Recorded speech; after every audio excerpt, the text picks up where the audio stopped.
I feel like I can show you pictures of my honeymoon. Is that cool? Yeah.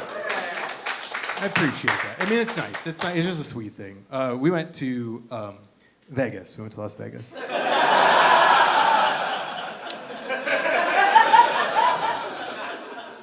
Kidding. We went to London and Paris, obviously. London was fun. That was easy.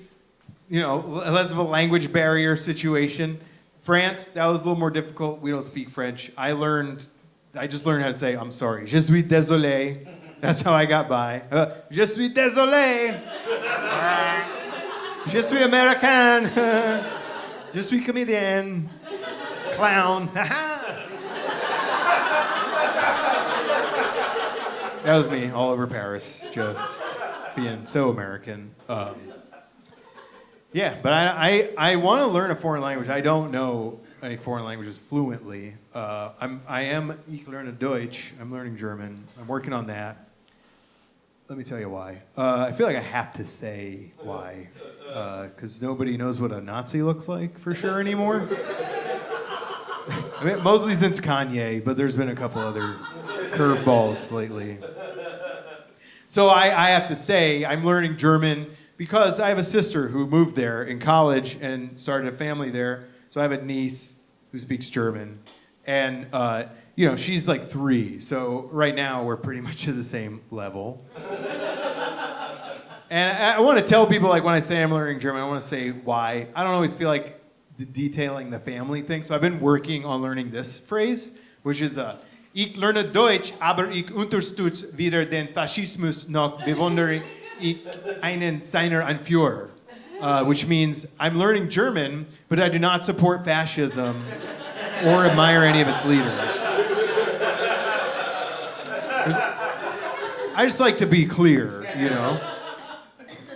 This is sorry, the photos, right. This is from London. You know, this is a train station. This is my wife over here in the shadow. Here's the thing. I like to take pictures, okay? I love taking pictures. My wife does not like being in pictures, which is fair. But then what happens is all our vacation photos, it just looks like a private eye was hired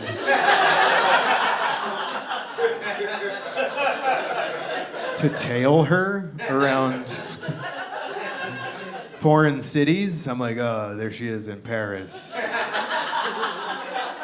Not sure what she's up to yet. Seems pretty innocent, just wandering around. She was alone the whole time. I didn't see her with anyone. She almost spotted me here, but luckily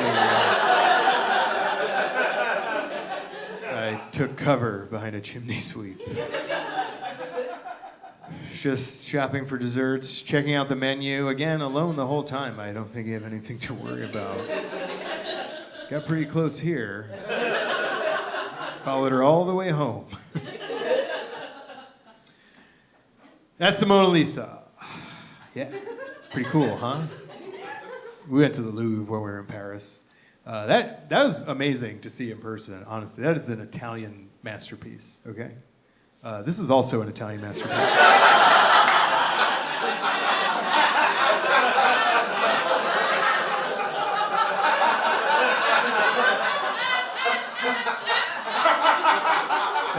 That guy stood in front of me and took a selfie with the Mona Lisa in the background. He waited in line just as long as I did. He's perfectly entitled to do that. I just thought it was funny, so I took his picture. He was very happy. I'd feel bad for kind of shitting for making fun of him. And he was definitely Italian, right? But I do feel like I've been doing this bit everywhere. And I feel like at some point somebody's gonna be like, hey, that's my cousin. And then I'm gonna have to be like, mi dispiace. Sto imparando l'italiano, ma non sostengo il fascismo né immiro nessuno dei suoi leader, which means I'm learning Italian, but I do not support fascism or admire any of its leaders. Okay? You guys have been a fantastic audience. My name is Jim Tews. Thank you so much.